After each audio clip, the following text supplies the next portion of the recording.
How's it going? Miguel here from CFS Recovery. Now, if you're dealing with long COVID or chronic fatigue syndrome or fibromyalgia, any other hypersensitive nervous system health disorder, there are only three paths forward that you're going to experience on your recovery journey. On the one hand, you're either going to be getting better, or you're going to be staying the same, or you may be getting worse. Now, you can also stay trapped in this cycle, and in this video, I'm going to dive deep into it. I'm going to talk about how you can set yourself up for success to ensure that you're going on the upward spiral, and we're trying to mitigate you just staying the same, and we're definitely trying to avoid the downward spiral. Now, who am I to be talking about this? My name is Miguel, founder of CFS Recovery. I dealt with extreme, debilitating, severe symptoms for about 4.5 years at my worst. I was hospitalized. I was bedridden for several months at a time. I had to learn to walk again. I had to learn to use a wheelchair, learn to walk on my own 2 feet, and really build my life from scratch. And this is after seeing dozens and dozens of doctors, specialists, doing hundreds of tests and scans. I've tried it all. IV treatments, supplements, diets, medications, all these types of alternative health therapies, and nothing really worked until I figured out how to really recalibrate my nervous system. And so I remember back in the day, it was very difficult to gain traction because one, I didn't know what was going on. I didn't know what was causing these symptoms in my body. So it was very confusing. And because I didn't know what was going on, I had no idea about how to predict what was going to happen with my health. Really, I was just crossing my fingers hoping that time would heal me. But knowing what I know now, there are certain things you can do and put in place to ensure that you are moving forward in recovery. And so I remember being stuck in this roller coaster of emotions because I would be getting better, I'd be getting worse. Sometimes I'd do one activity and the next day I'd do the exact same activity and then I would feel worse. Other times I was perfectly fine. Other times it seemed like symptoms would come out of nowhere for no reason whatsoever. And so I just didn't understand what was going on. And like I said, when you don't understand what's going on, it leads to a lot of frustration, but also fear about what's happening to your body. Then you start to Google things, you start to go on this downward spiral because you're kind of freaking out, right? You don't know what's going on. And so I'm going to take my marker over here. I'm going to walk you guys through the different things you can do to ensure you're set up for success and definitely to avoid the downward spiral. The ultimate goal is to get you to a life of thriving health. I always have the saying on this channel, you are just one mind shift away from living a life with thriving health, because I truly believe that, and this is from personal experience as well, that everybody has the ability within them to turn this thing around. As long as you've had your tests and scans done, you've seen the doctors, you've seen the specialists, and they have nothing else to offer you in terms of solutions, then this approach should work. And so the upward spiral, the ultimate goal here, I would imagine the reason you're watching this video right now is because you want to get to this North Star goal up here. And that North Star goal is different for everybody. Some people want to be able to run again. Some people just want to be able to raise their kids. Some people want to work full time. Some people want to travel. Overall, I think it's safe to say that you just want your life back. You want your life back to the point where you don't have to worry about symptoms, right? And sometimes we could set the standards really low after dealing with this for so long because we start to lose hope that you can even get here, where you are not symptomatic and you can truly live your life. So I remember my standards over the years started dropping.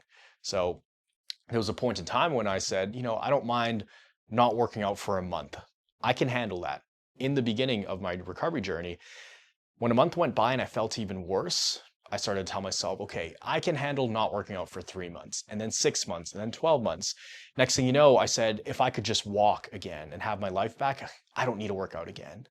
And then it got to the point where I said, you know what, if I was just in a wheelchair for the rest of my life, but I could move around and I could breathe fresh air and go see my friends without crashing, that's all I ask for. Okay, so also don't fall into the trap of thinking you have to lower your standards of what you want long term. Okay, so if this is the North Star goal up here, I'm just going to write here, this is thriving health. Okay. Ultimately, that's where we want to get to. And there are certain things you could do to speed up the process of getting there. So let's go over to this side of the board. Let's say this is where we are today. Okay, this is our starting point. From the moment you're watching this video right now, this is the starting point. this is some new information coming in. So this could be the thing that really changes the trajectory of your recovery journey. Okay, now if we go here, let's look at this as a timeline. Okay, now if you were to stay completely the same for the next 20, 30, 40 years, right? Let's say this is a level of functionality. Okay, this is a chart. This up here, right? This is where, again, you are thriving. The higher we get on this chart, the more functional you are. This is, let's just say worst case scenario, bedridden or hospitalized. And, maybe you're here right now, and that's okay, right? Because you can definitely work your way up this chart. Now, when it comes to recovering, I'm going to start off with what not to do first.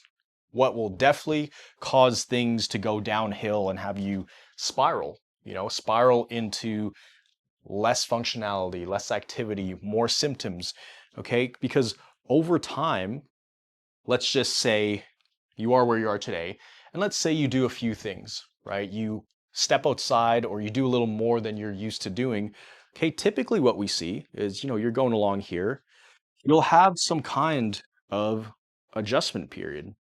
Okay, I'm going to use a red circle as an adjustment period. An adjustment period is when you actually have a symptom flare up. Okay, now let's say you have a symptom flare up. Okay, what we teach on this channel is to respond well to symptoms, right? You want to respond as best you can to symptoms and keep your emotions in a neutral state, because a lot of these symptoms, whether you believe it or not, they are driven from the brain a lot of the times. I'm not saying all, I'm saying many of these symptoms, and that's the reason why it's so difficult to pinpoint on tests what's happening in your body. Because although you may feel something in your gut, in your chest, you may have palpitations, burning skin, digestive issues, tremors, shaking, and internal vibrations, insomnia, sleeping issues, food sensitivities, all of these things, nothing is showing up on the test. Chances are it's coming from your brain and there's a glitch in your nervous system. That's it. So we just got to fix that glitch. So if you have a flare up over here and you start to, let me redo this. Okay. Let's say you're moving along here and then you have a flare up. Okay. Right now we're kind of in a neutral state here. Two things can happen, right? One, you have a flare up. You could start to tell yourself the classic tale of, did I do too much? Am I crashing? Am I going backwards? Did I set myself back? How much longer did I extend recovery? You start Googling symptoms, right? You can start going into these really negative forums and just dumping all the negativity in there, and other people will be like, oh, this is normal, you can't recover.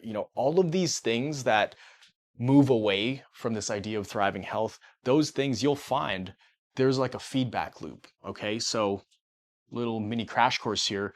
What's going to happen typically is you're going to have an increase of activity. Okay. We've all had this experience where we increase activity, or we go on our phone a little bit more, or we have a friend come over, right? Or something stressful happens. Typically, there's an increase of activity in some form, right? That will typically lead to symptoms. Okay. You're going to have some symptoms. Okay. Now, how we respond to these symptoms is very important here. Okay. Because we can either add on more stimulus to our nervous system by, becoming very anxious, starting to become very fearful, starting to question everything, poor response, meaning responding poorly to the symptoms, or you could respond well. Good response. Okay. Only two things can happen here. Now, if you respond poorly, what you're doing is stimulating more areas of your brain, which is the amygdala.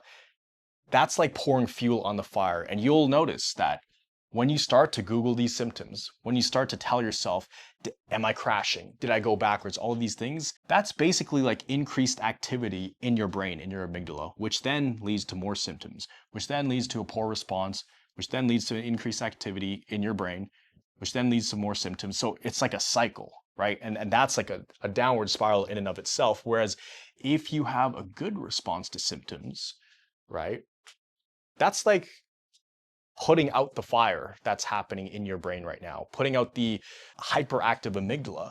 And so when you have a good response and you're not pouring fuel on the fire, it's almost like taking a fire extinguisher and, keeping calm. And you do that by just adding in logic into the whole situation, saying, oh, it's my nervous system. This is an adjustment period. It's supposed to happen. It's a progress cycle, right? And I have a video about that up here that I go into very deeply about adjustment periods and how to handle them. But if you have a good response, you actually reduce the activity, okay? Which means the symptoms go down, okay? So I don't want to get too deep into it, but basically we want to have as good of a response as we can to the symptoms, because if you respond well, your body actually bounces back and you unlock a new level of activity because you teach your brain that, okay, I trust my body. We can add on some stimulus. I understand my body is adjusting to this new level. And then your brain, your nervous system goes, okay, we're going to turn it up a notch then. We're going to allow you to do more capacity. So you get a little bit better, then you kind of stabilize, okay? Or the opposite is you don't respond well and you start thinking, why is this adjustment period taking so long? What did I do wrong? I shouldn't have done this. Oh, I was way better 3 months ago. You start thinking like that. Well, yeah, you're pouring fuel on the fire. So your capacity overall is going to dip a little bit. Then you'll probably sustain like that. Chances are you'll do some kind of other activity. Okay.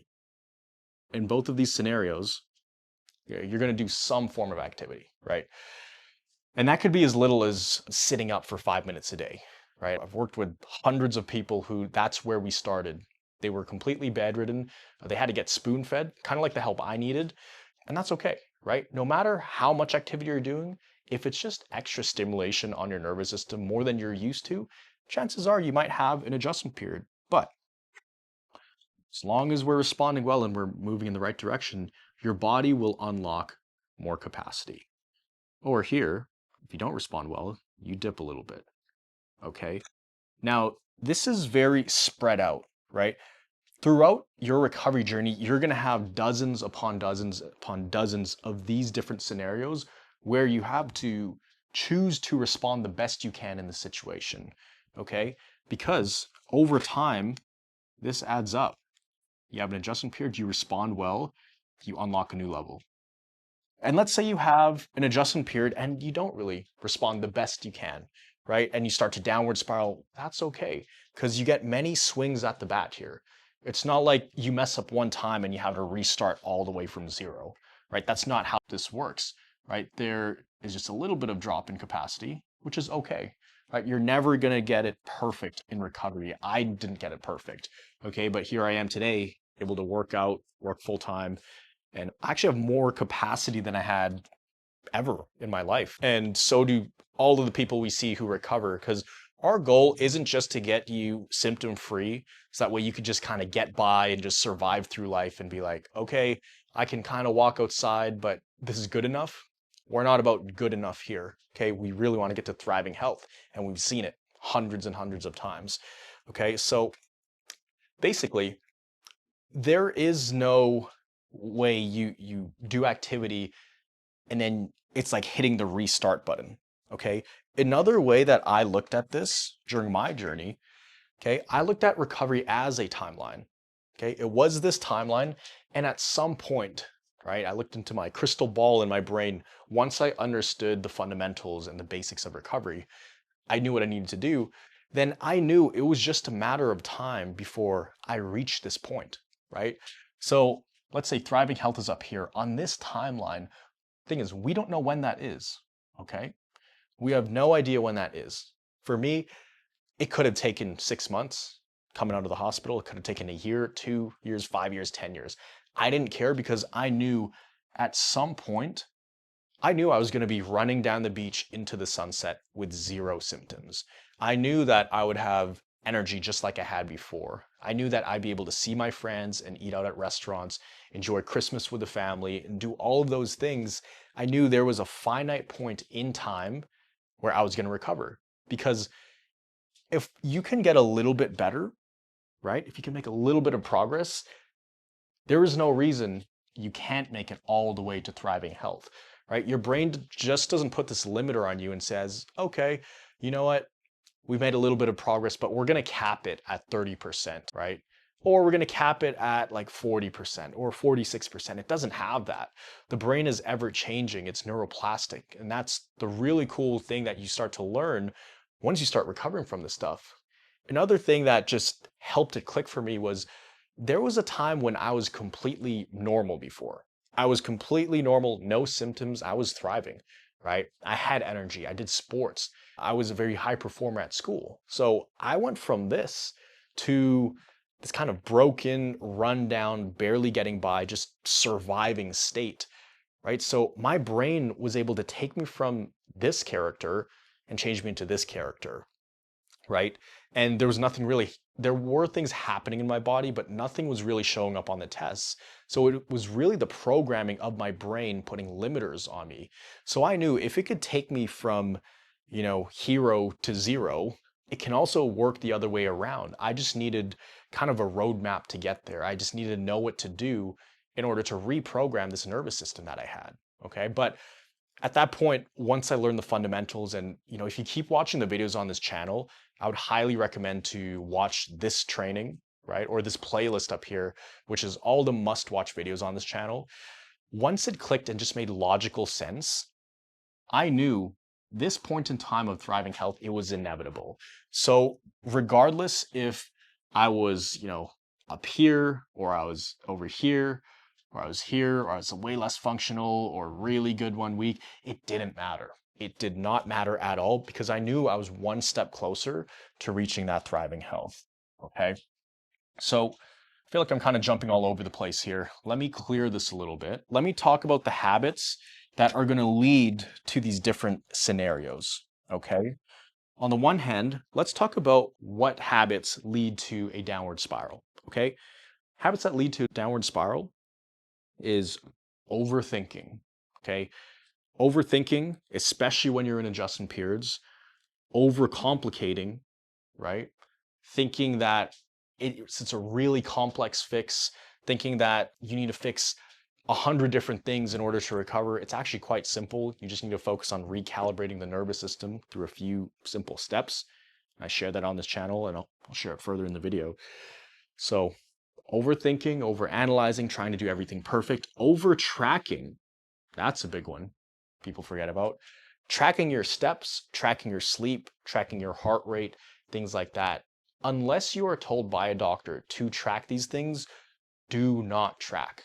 And there's probably going to be some so-called CFS recovery or CFS experts that comment below this video and it's like, no, you have to track. It's safe to track. Okay. I used to track. I got a whole lot worse. And I've talked to literally several hundred people, and no person felt better when they were tracking. Now, once you're more functional and you're trying to like exercise again and get active, sure, track. Wear a heart rate monitor, wear a Whoop band, wear, these different health devices. But when you're in the trenches and you're already hyper fixated on the symptoms, do not track. Okay? That's another thing that will lead to a downward spiral. Another one is impatience. Trying to play catch up in recovery. What do I mean by that? When you get sick, it starts to feel like the world is leaving you behind. Okay, I used to describe it as this feeling like you just got dropped off on a deserted island where nobody understands you. You don't know what's going on. You don't know why you're there, right? With CFS, you don't know where these symptoms came from. There is no explanation. There's no doctor or specialist that tells you, hey, this is what you're going through. In fact, it's the opposite. They tell you you're perfectly fine. They say your tests are great. On paper, you're perfectly healthy, which is not what you want to hear when you're dealing with these kind of things. Another thing is relying on external sources to fix you. Okay, now I've done this in the beginning, relying on medication, supplements, magical devices, going to special acupuncturists, thinking that's going to fix you. If you rely only on external sources, well, chances are it probably would have worked right now if it was going to work. But if you're doing those things and they're not having lasting effects, it's probably not what's going to get you better. Okay, so if you constantly try to outsource the fix to other things outside of you, right? That's like trying to fix a computer by working on the hardware, like trying to fix the mouse, trying to fix the keyboard, trying to fix the monitor, when in reality, the problem is with the software inside the computer. Like you actually have to go in there and reprogram it. So external fixes will definitely disempower you and cause you to not really put in the work required to recalibrate your nervous system, because there are a lot of brain exercises, and responding well to symptoms, that in itself takes a lot of work. But if you feel like that's not what's going to fix you, and you're thinking this other thing outside you is going to fix you, you're probably not going to be responding well to symptoms. You're probably not going to be putting in the work necessary to see the results you want to get to thriving health. Okay? Comparison. Comparing yourself to other people. I see it all the time. Some people can come into our recovery system and they can go from bedridden to jogging in 3 to 4 months, right? Other people, they can come in and they're semi-functional. They can move around the house. They're kind of independent, and it takes them 9 months to start jogging. The truth is, it doesn't matter because you are on your own journey, right? You don't know what somebody else's background is. You don't know how their brain works. Everybody's wired differently. And if you always compare yourself to other people who are recovering, just the way the brain works, you're always going to find someone who's recovering faster than you, or it's going to seem easier, right? I have over 60 hours at this point in time, over 60 hours of case studies on the CFS Recovery channel. You see all the highlights. You see the people that did really well, but you don't see how they were like in the trenches. You don't see how much they were messaging the coaches, sometimes me personally, hundreds of times, to help get them out of this downward spiral, right? Which is why sometimes it really helps to have somebody here that you can message or text, or really just give you a personalized plan, so that way you don't overdo it and you don't have such a big adjustment period that you can't handle emotionally and mentally, that leads to a spiral. Okay, so comparing yourself to other people on the recovery journey, the sure way to continue on the downward spiral. Okay, the way it works in terms of speed of recovery, sometimes things will be really slow, and then you'll have a massive, we call it hockey stick moment with progress. So there can be times where for 3 months, you feel like you gain a little bit of ground, right? And then the next 2 weeks, you're going to make more progress in those 2 weeks than you did in the entire previous 3 months. And so everybody's got their own timeline. You just focus on the input versus the output. And when I say input, I mean, what are you doing in order to recalibrate your nervous system? Don't look for the results right away. Look at the input, at the actions you're doing, because there's a delay effect, right? The results typically follow. So be patient. Try not to rush your way back into recovery and try to play catch up, because you're going to end up overdoing it and over pushing yourself and then hitting a wall, right? And lastly, and there are so many more things I could add here, but I don't want to overwhelm you guys. Lastly, I'm going to put the biggest thing that I think makes the biggest difference here, and the biggest thing that leads to a downward spiral, right? Let's put a sad person here, is not responding well.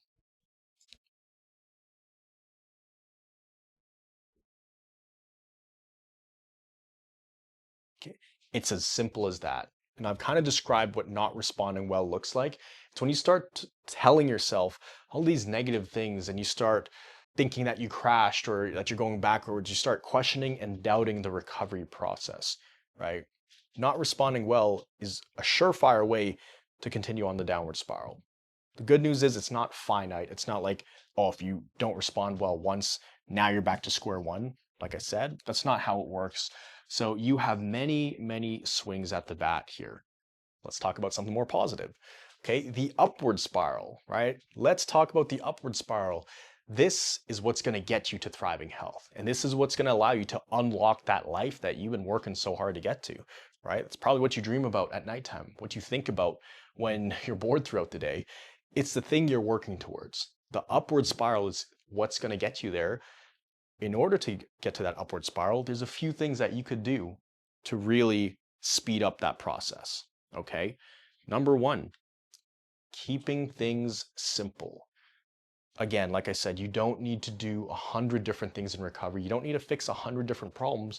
You really just have to reprogram the glitch in your brain, in your nervous system, okay? We're shifting you from survival and fight or flight mode into rest and digest and thrival mode, okay? So keep it as simple as possible. Like if there's something you get from this video, or maybe a handful of videos, and you start implementing it and working, and it starts to work, stick to it, right? Keep it super simple. I remember for me, my doctor drew, about a dozen drawings on the board explaining the science of recovery.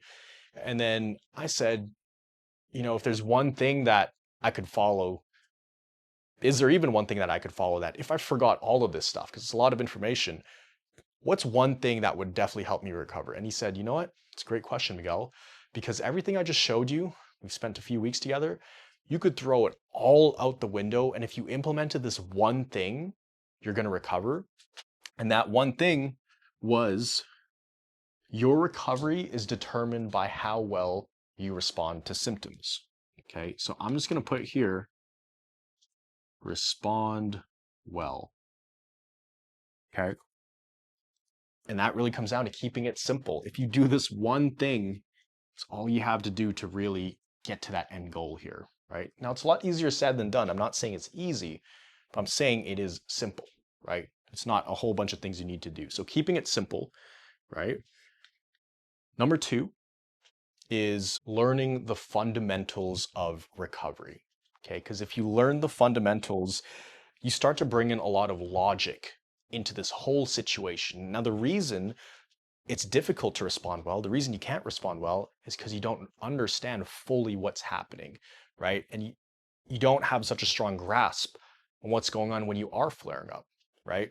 The more you understand what's going on, the more you understand why the symptoms are there, how long they're going to be there for, what you need to do in those scenarios, the more you understand that, the easier it is to respond well. Because here's what's happening in your brain. When you have a flare up, okay, your amygdala is completely lit up. It's hyperactive, which means the logical centers in your brain, they're going to be down regulated. So very high emotions, amygdala, fight or flight and survival, very low logic, right? Your prefrontal cortex, your reasoning centers are not fully online, which is why you can start to feel like you're going crazy when you're flaring up. You can start thinking irrationally. I remember I had this mole on my arm. I think I still have it. Oh, here it is. This specific mole on my arm. I had it there my whole life. But one time I was in a bad flare-up when I was bedridden. And the way the brain works is it's hyper-focused on trying to find problems to solve, even if there aren't problems there. Okay, so I was in bed all day in pain, body burning, sweating, heart palpitations, shortness of breath, migraines. And I saw this mole and I thought to myself, wait, that wasn't there before. And so I thought that mole was cancer, right? So once you understand how this works, you're going to find that your mind is playing tricks on you. Okay. And then you're going to be able to catch it before it happens. So understanding the fundamentals is so important. And you do that by watching videos like this. Just watch as much content as you can on this channel, or you could join one of our recovery systems and we'd be able to teach you all this and show you how this is tailored to your situation. All right. So learning the basics, very, very important. That will help on the upward spiral. Okay. And a lot of these things over here, it's like the inverse of what not to do, right? So if we go to the next thing up here, patience, okay? What do I mean by patience? Because that's very general. Patience, especially during adjustment periods, okay? Most people, they just want to recover as fast as they can, not realizing that the faster you try to recover, the harder it's going to be, because you're going to push yourself way more than you can handle. It's like you're trying to sprint to the finish line, right? And that's going to cause you to overdo it. So when you can take your time and be okay going a little bit slower, it's really going to help. Now, I want to give you a framework here or some kind of visual explainer to help you be more patient, especially when you are flaring up, okay? Let's say these are different levels of activity, okay? This is very functional. This is bedridden over here, okay? You want to be able to find activities. Here's a recovery hack. You want to be able to find activities where you can do things that are just as satisfying at this level as they are at this level, and this level, and this level. Because we have this idea that in order to kind of enjoy ourselves, right, and find fulfilling activities, you need to be super functional. But that's not the case, right? You can do things while lying in bed, like reading a book, listening to an enjoyable podcast, listening to really good music, talking to a friend. You want to be able to find activities to do no matter what level you're at.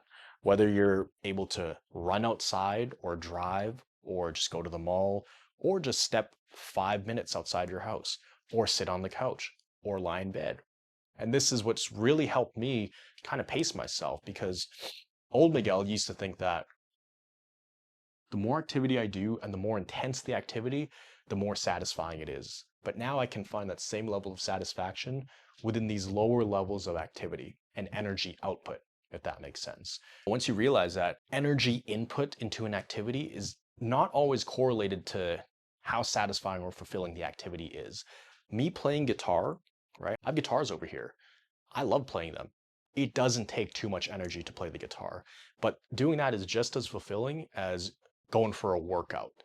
Doing a workout, it's 100 times more intense than playing the guitar, but it's just as satisfying. So now I have a different range of options to choose from. So I'm not feeling like I have to go to the gym every single day, twice a day to get that same feeling. Does that make sense?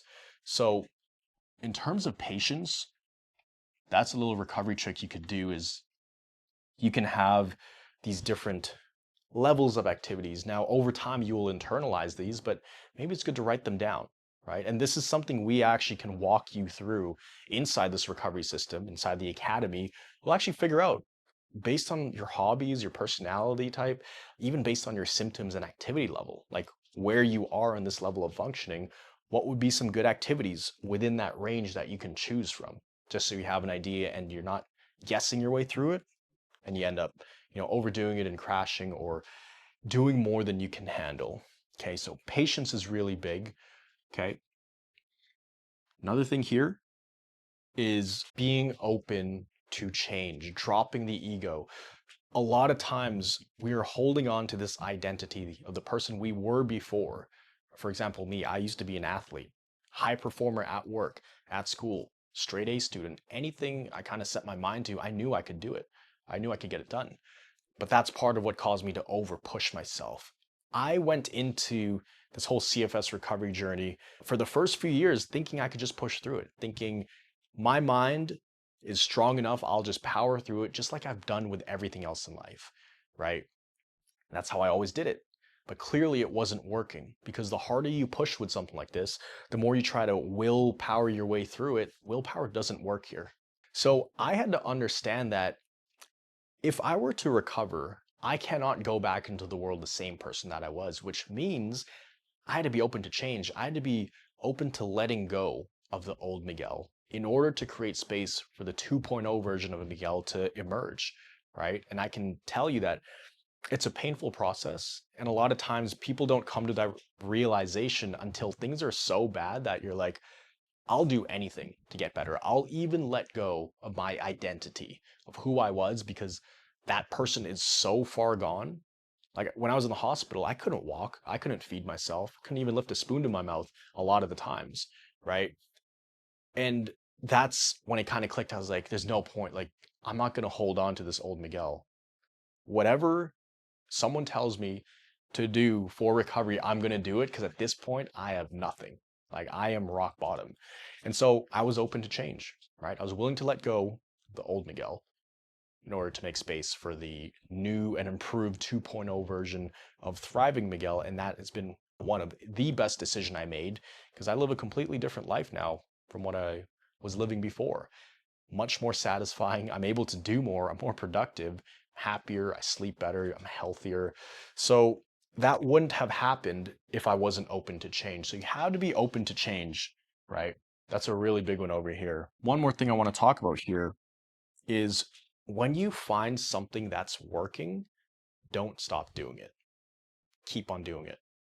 A lot of people, I call it, I heard it the other day, it's like the hand grenade, right? We may not be used to things actually working and going really well, right? We may be used to things going downhill after 3 months or 6 months or a year, right? And subconsciously, we're afraid of that, because that's not how things have been done in the past. So we preemptively create a problem, or I call it throwing a hand grenade in recovery, to create something to fix. And that way you're still kind of in control of the situation versus being surprised by a problem that could come up, whether it's in recovery or it's life, right? That can happen. So if you find something that's working, keep on doing it. Keep moving in the right direction. Keep repeating that process. Once you gain momentum over here, this is typically how it looks. It's a bit slower at first, and then it really picks up here, right? There is some kind of compounding effect on the things that you're doing in recovery and whichever direction you're going. So there's a compound effect going this way. There's also a compound effect going this way, right? And if for more times than not you're responding well or responding the best you can, you're going to be moving this direction, right? As long as this stuff is beating this stuff, right? And that ratio, it's never going to be 100% ratio, 100 to 0. It's never going to be like that. It's more so realistically in the beginning. Here's how it's going to look. It's going to be like, maybe when you're first starting this, it'll be like 10% responding well, 90% not responding well. And then it goes to like 20% responding well, then 80% not responding well. And over time, once you get really good at this stuff, just naturally, you're going to be responding well to symptoms because it becomes so logical.